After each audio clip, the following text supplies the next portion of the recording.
Αν μου επιτρέπετε, θα ήθελα να ρωτήσω κάτι τον κύριο Διοικητή. Παρακαλώ. Πώς εξηγείται ότι στο λαιμό του θύματος βρέθηκε μία μελανιά η οποία ήταν άσχετη με την πτώση? Πώς είπατε? Λέω, πώς εξηγείται ότι στο λαιμό του θύματος βρέθηκε μία μελανιά η οποία ήταν άσχετη με την πτώση?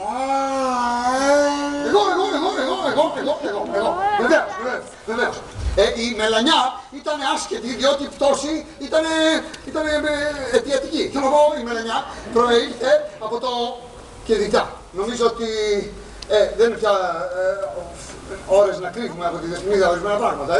Εγώ θα το πω, κεδιτά θα το πω. Δεσποινής, ακούστε. Κακά τα ψέματα. Κάποιος εκ των παρισταμένων, κάποια στιγμή της ανακρίσεως, έχασε την υπομονή του και πήγε στον αναρχικό και του έριξε πολύ καλόπιστα μια πάρα πολύ δυνατή κοφτή εδώ στο λαιμό. Τι λέτε, έχετε τρελαθεί 16 φορές. Οπότε ο αναρχικός έμεινε κάτω ξερό. Εδώ είναι το που καλέσαμε τον πρώτο βοηθό. Τώρα είναι αυτό στην προηγούμενη σας ερώτηση. Εντάξει, εν συνεχεία, τώρα την προσοχή σας. Μέχρι να έρθουν οι πρώτες βοήθειες, βλέποντας οι συνάδελφοι των αναρχικών να είναι σε αυτό το χάλι, τι έκανα? Άνοιξαν το παράθυρο, τον κολοκάτσανε στο περβάζι με μέτωπο προς τα έξω, να τον εκτυπήσει ο καθαρός αέρας. Μάλιστα από τη μια τον κρατούσε ο Σαλβατόρε και από την άλλη ο από Λουίτζι, είναι φίλοι. Και πάνω που ο άνθρωπος το όντι άρχισε να συνεφέρνει, συνέβη αυτό που συχνά συμβαίνει για το φελέκι μου, όταν δύο άνθρωποι κρατούν το ίδιο πράγμα. Δηλαδή, άστον Σαλβατόρε, το κρατάω εγώ. Όχι ρε Λουίτζι, το κρατάω εγώ.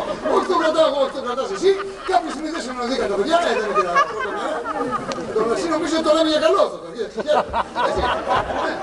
Κάποια στιγμή δεν τον κράτησε κανείς και έτσι έπεσε ο άνθρωπος. Μπράβο! Το γράτη! Το γράτη!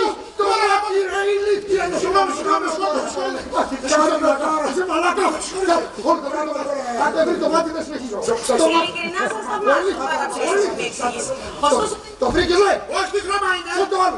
Σαν το άλλο! Εμπρός! Κύριε Διοικητά! Μόλις φοράνε αυτό εδώ! Τι λέει, τι λέει! Η μύτη μου! Όχι εσύ δεν είναι η μύτη σου! Είναι αντίγραφο της βόμβας που έφτασε στην Αγροτική Τράπεζα! Καλά άφησε την πάνω στο γραφείο! Άνετα! Εδώ ρε παιδί, άλλα ρε! Ρε παλαβός, ρε παιδιά θα μας σκοτώσετε, εσείς είστε χειρότερα από μένα! Το μάτι σας! Το πάτε αυτός εδώ, ηλίθιος ρε! Πετάστε τις βόμβες στον αέρα και πατάς τα μάτια! Αντί να πετάς τα μάτια για να πατάς τις βόμβες! Μισθό!